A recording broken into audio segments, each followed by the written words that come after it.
Assalamualaikum warahmatullahi wabarakatuh. Saya Safar Amara dengan NIM 2107050085. Jadi pada kali ini saya akan menjelaskan materi tentang IDS, firewall, dan honeypot. Jadi adapun artikel-artikel yang ingin saya bahas yaitu, jadi pada pembahasan pertama kita akan membahas tentang IDS, yaitu mencakup tentang pengertian, jenis-jenis, dan cara kerja. Pembahasan kedua ada firewall, mencakup pengertiannya, fungsi dan manfaat, jenis-jenis, dan cara kerja. Dan yang ketiga ada honeypot, mencakup pengertiannya, fungsi, jenis-jenis, kelebihan dan kekurangan, serta cara kerjanya. Langsung aja ke pembahasan yang pertama yaitu IDS atau Intrusion Detection System. Pengertian IDS. IDS atau Intrusion Detection System adalah sebuah metode yang dapat digunakan untuk mendeteksi aktivitas yang mencurigakan dalam sebuah sistem atau jaringan. IDS dapat melakukan inspeksi terhadap lalu lintas inbound dan outbound dalam sebuah sistem atau jaringan, melakukan analisis dan mencari bukti dari percobaan intrusi. Secara teknis, IDS pada dasarnya dibuat untuk mendeteksi upaya-upaya serangan siber. Sistem ini tidak memiliki fungsi merespon atau memblokir upaya serangan tersebut. Segala bentuk aktivitas berbahaya biasanya dilaporkan ke pihak administrator atau diteruskan ke Security Information and Event Management secara terpusat. Selanjutnya, SIEM akan mengintegrasikan output dari sejumlah sumber sekaligus memfilter setiap aktivitas. Selanjutnya, jenis-jenis IDS. Nah, jenis-jenis IDS yaitu sebagai berikut. Yang pertama ada Network Intrusion Detection System atau biasa disingkat dengan NIDS, yaitu merupakan pengawasan trafik yang ditempatkan di sebuah titik strategis, mencakup semua host dalam jaringan.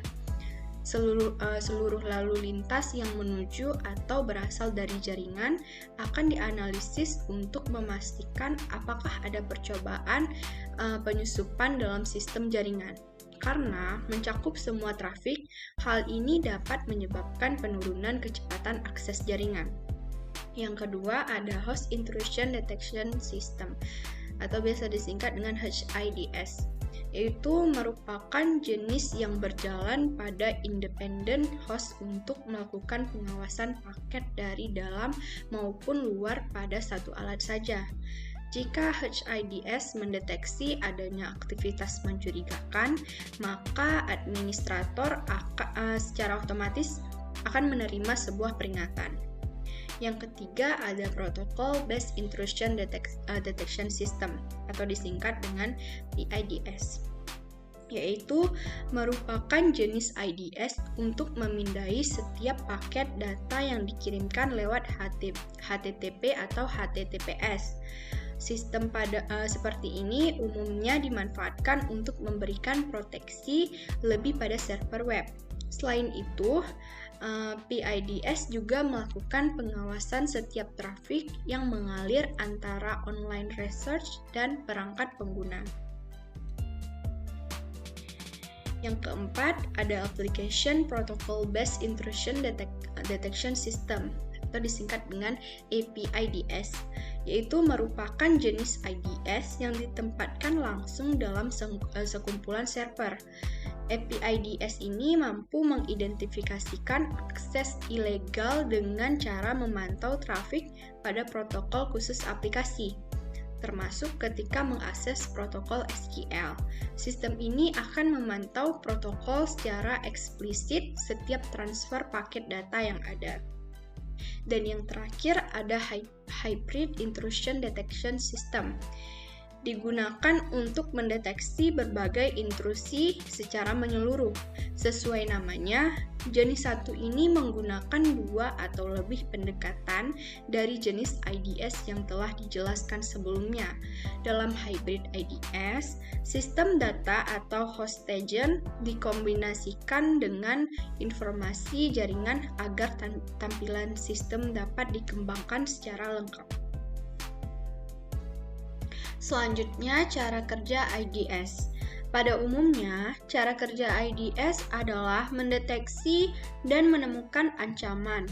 Cara kerja ini tidak jauh berbeda dengan program-program antivirus, di mana sistem akan mendeteksi aktivitas berbahaya. IDS memantau dan mencocokkan trafik dengan pusat data intrusi yang menyimpan kumpulan data sebagai jenis penyusupan atau serangan. Jika terdapat kecocokan, selanjutnya IDS akan mengidentifikasi sekaligus mengirimkan peringatan. IDS juga dapat bekerja menggunakan metode lain, yakni memantau berkas sistem operasi. Cara ini memungkinkan IDS mendeteksi aktivitas yang berpotensi merubah file tertentu pada operating system, terutama log file. Selanjutnya, IDS akan mengirimkan peringatan bila mana sebuah aktivitas diidentifikasi sebagai suatu ancaman. Berikutnya pembahasan kedua yaitu firewall. Pengertian firewall. Firewall adalah sistem keamanan yang melindungi komputer kita dari berbagai ancaman di jaringan internet. Dengan kata lain, fungsi firewall adalah bekerja sebagai sekat atau tembok yang membatasi komputer dari jaringan internet. Melalui tembok inilah kita bisa mengatur data, informasi, dan kegiatan apa yang boleh lalu lalang dari jaringan internet ke komputer dan begitu pula sebaliknya. Berikutnya, fungsi dan manfaat firewall. Adapun fungsi dari firewall yaitu yang pertama, melindungi data dari hacker dan pengguna tak bertanggung jawab. Firewall lah, hacker dan pengguna asing tidak bisa mengakses data yang kita miliki. Dengan kata lain, data akan rawan dicuri ketika komputer tidak terinstall firewall. Yang kedua, memblokir pesan yang mengganggu. Yang ketiga, memblokir konten yang tak diinginkan. Selain memblokir pesan spam dan mengandung virus, fungsi firewall adalah untuk memblok website atau konten dari alamat yang spesifik. Nah, kita dapat mengatur secara manual konten-konten macam apa yang tidak diperbolehkan diakses melalui komputer.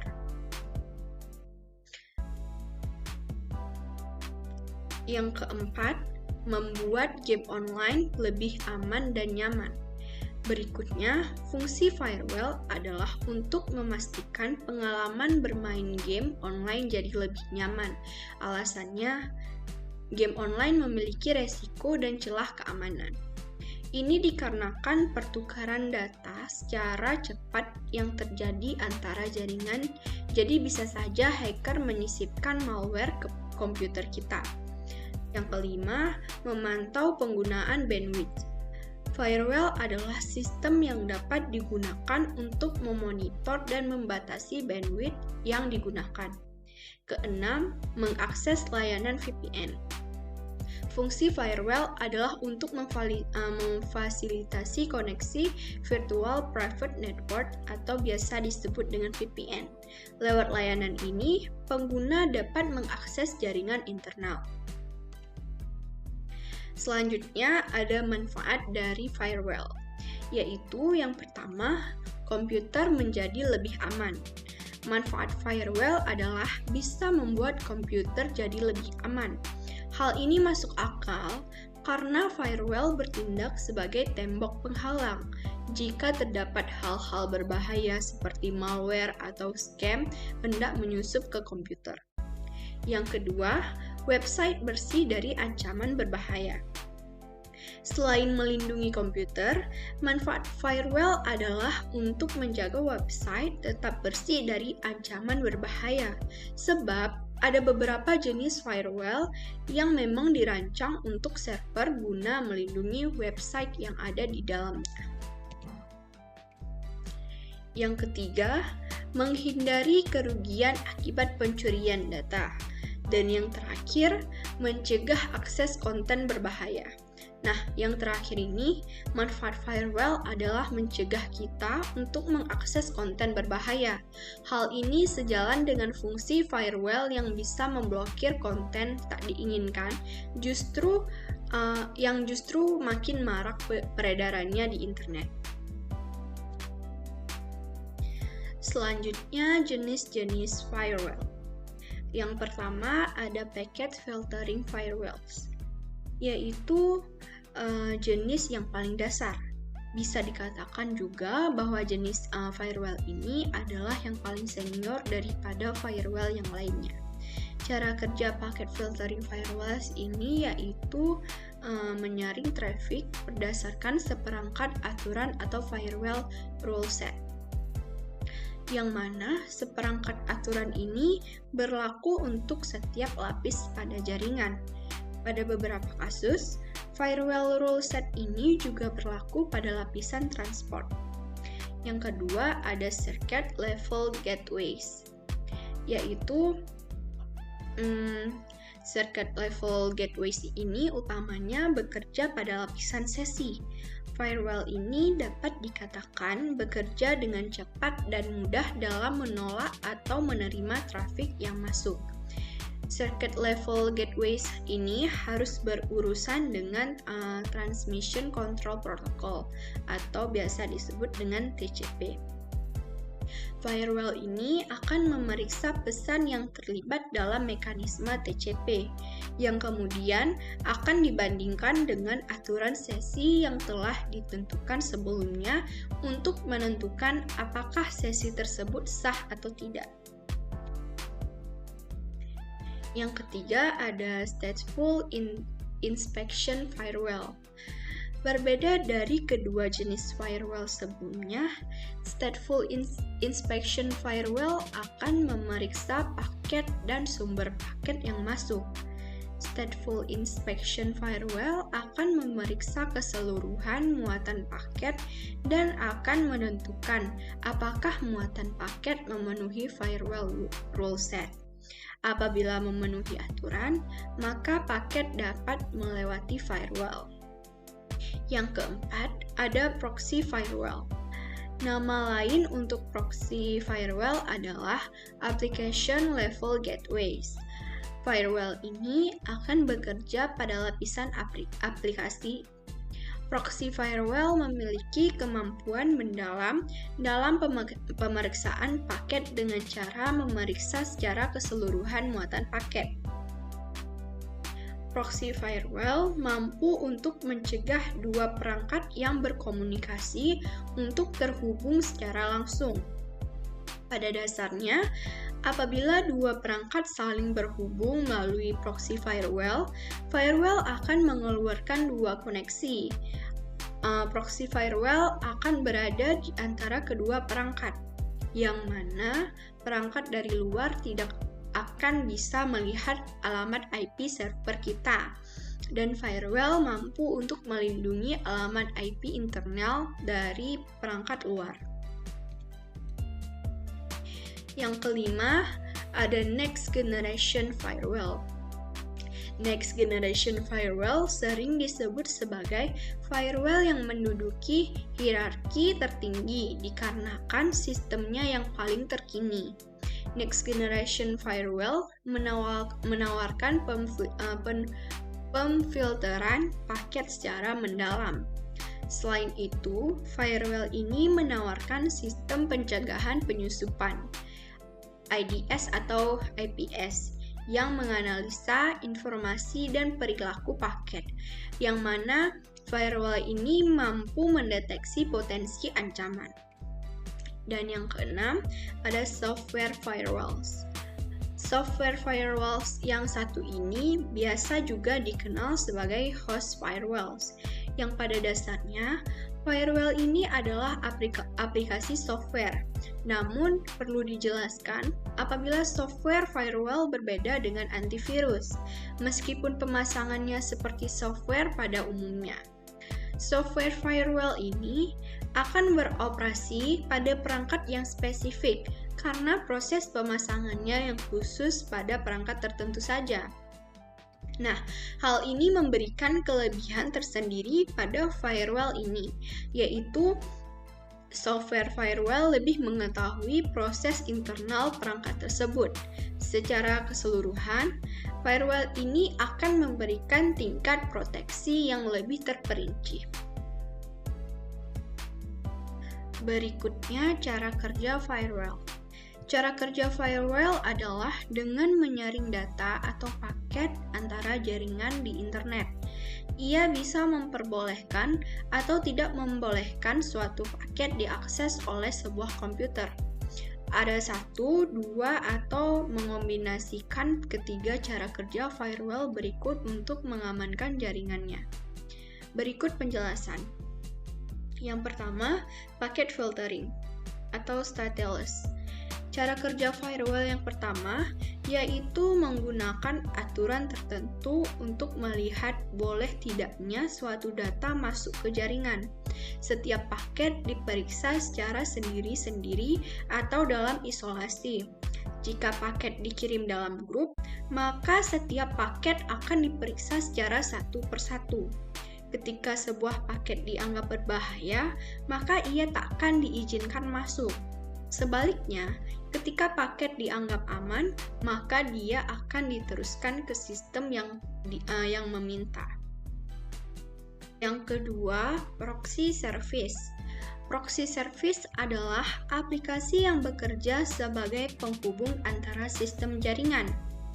Dalam cara kerja firewall yang satu ini, aplikasi proxy berada di dalam firewall dan bertugas untuk memeriksa paket yang saling ditukarkan dalam jaringan.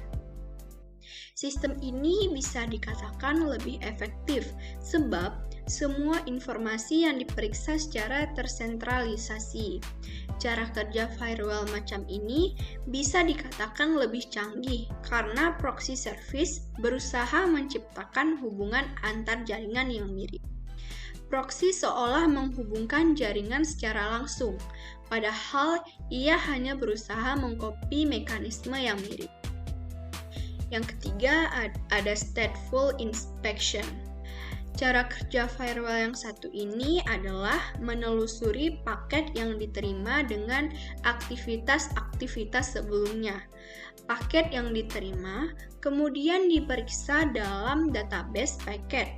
Jika paket berkonotasi positif atau tidak menunjukkan resiko bahaya, maka akan diteruskan ke sistem yang meminta. Pembahasan terakhir yaitu honeypot. Pengertian honeypot. Honeypot adalah server atau sistem jaringan yang dipasang sebagai umpan untuk memikat hacker saat akan melakukan upaya penyerangan atau peretasan. Honeypot dirancang agar terlihat seperti target yang menarik dan diletakkan di sekitar server asli, sehingga dapat mengelabui hacker dan menyerang target yang salah. Selain dapat mengecoh target serangan peretas, honeypot juga dapat membantu memprediksi serangan sejak awal dan memberikan respon yang diperlukan. Setelah serangan tersebut masuk ke dalam perangkat honeypot, kita dapat mengumpulkan informasi penting tentang jenis serangan hingga metode yang digunakan. Dengan begitu, ketika serangan tersebut datang kembali, kita dapat mengantisipasinya. Meskipun hanya bersifat tiruan, honeypot juga memerlukan file maupun pengoperasian yang mirip dengan server asli. Hal ini karena honeypot yang diciptakan semirip mungkin dengan server asli akan memberikan performa yang maksimal. Selain itu, tempat terbaik untuk meletakkan honeypot adalah di bagian belakang firewall yang melindungi jaringan. Jika serangan hacker nantinya melewati firewall, kita dapat mendeteksi dan mengarahkannya menuju honeypot. Dan ketika serangan berlangsung, firewall yang berada di antara honeypot dan internet dapat mencegat dan menghilangkan data dari serangan tersebut. Berikutnya, fungsi honeypot. Honeypot memiliki beberapa fungsi penting untuk membantu mencegah serangan hacker pada server, yaitu sebagai berikut. Pertama, mengalihkan perhatian. Honeypot adalah sistem jaringan yang dibuat semirip mungkin dengan server asli. Dengan begitu, kita dapat menjadikan honeypot sebagai pengalih perhatian dari target utama serangan hacker. Yang kedua, mendeteksi serangan. Ketika serangan hacker masuk ke dalam perangkat honeypot, sistem jaringan honeypot akan memberikan sinyal atau tanda bahaya sehingga server asli dapat meningkatkan keamanannya. Ketiga, menganalisis serangan. Serangan yang terperangkap kemudian dianalisis untuk mendapatkan informasi seperti jenis serangan apa yang dilakukan maupun metode apa yang dilakukan. Yang keempat, memprediksi serangan. Jika sudah memiliki informasi terkait serangan hacker tersebut, di lain waktu kita akan dapat memprediksi serangan tersebut kembali datang dan meningkatkan keamanan sehingga lebih sulit untuk diserang. Jenis-jenis honeypot. Adapun jenis-jenisnya yaitu yang pertama ada spam honeypot. Spam honeypot adalah jenis honeypot yang dirancang untuk menarik spammer menggunakan proxy terbuka dan mail relay. Nantinya, hacker akan mencoba mengirimkan email menggunakan mail relay. Jika berhasil, hacker akan mengirimkan spam dalam jumlah besar. Spam honeypot dapat menganalisis tes spammer dan memblokir spam yang dicoba dikirimkan oleh hacker. Yang kedua, malware honeypot. Honeypot jenis malware akan menggunakan vektor serangan yang sudah dikenal untuk menarik malware. Malware honeypot dapat meniru perangkat USB. Ketika malware mulai menyerang, honeypot akan mengelabui malware tersebut agar menyerang USB yang sudah dimodifikasi. Yang ketiga, database honeypot. Honeypot jenis ini sengaja membuat database palsu untuk menarik cybercrime yang menargetkan database seperti SQL injection. Kita dapat memanfaatkan firewall database untuk membuatnya. Yang keempat, ada client honeypot.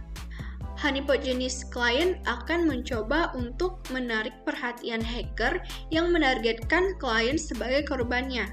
Honeypot client akan berpura-pura menjadi klien untuk mengamati bagaimana penyerangan membuat modifikasi ke server selama serangan.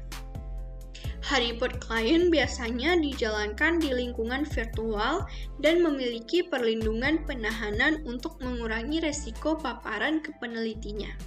Yang kelima, ada honeynet.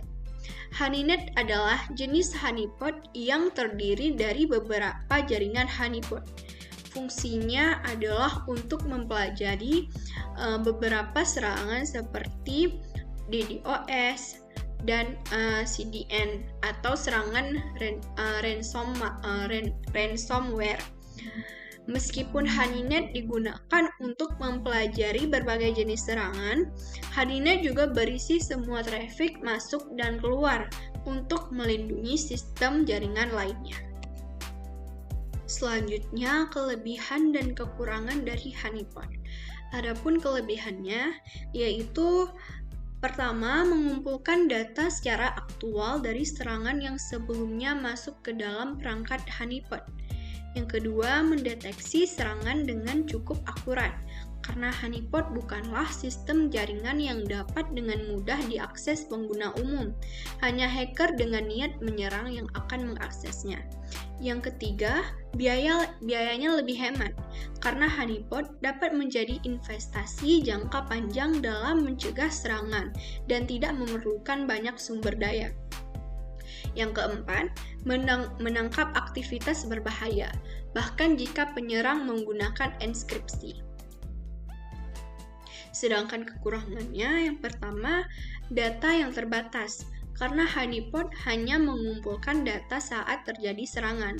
Yang kedua, jaringan yang terisolasi, sehingga terkadang hacker dapat mencurigainya sebagai honeypot. Dan yang terakhir, dapat menempatkan server asli dalam resiko. Meskipun honeypot adalah jaringan yang terisolasi, namun secara tidak langsung, sistem jaringan tersebut terhubung dengan server asli. Sehingga ketika honeypot diserang, server asli tetap perlu diamankan. Yang terakhir, cara kerja honeypot.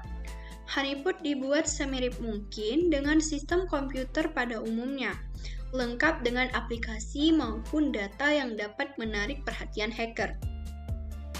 Seperti misalnya, honeypot yang meniru sistem keuangan perusahaan, dan lain sebagainya. Untuk memancing perhatian peretas, honeypot sengaja dibuat dengan tingkat keamanan yang rendah. Salah satunya dengan menggunakan port yang rentan terhadap pemindaian port. Kemudian, port yang lemah tersebut dibiarkan terbuka agar hacker terpancing untuk menyerangnya. Perlu dipahami, jika honeypot bukanlah bentuk cyber security yang dapat mencegah serangan hacker secara langsung. Tujuan diciptakannya honeypot adalah untuk membantu menyempurnakan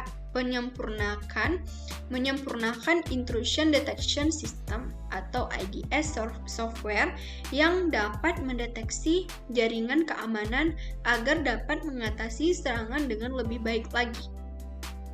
Ada dua tahap utama dalam honeypot, yaitu production dan research. Pada tahap produksi, honeypot fokus sebagai server yang menyamar dan mengelabui peretas. Sedangkan pada tahap penelitian, honeypot akan melakukan penelitian terhadap serangan yang berhasil masuk ke dalam honeypot. Sekian pembahasan materi dari saya. Apabila ada kesalahan, saya mohon maaf. Wassalamualaikum warahmatullahi wabarakatuh.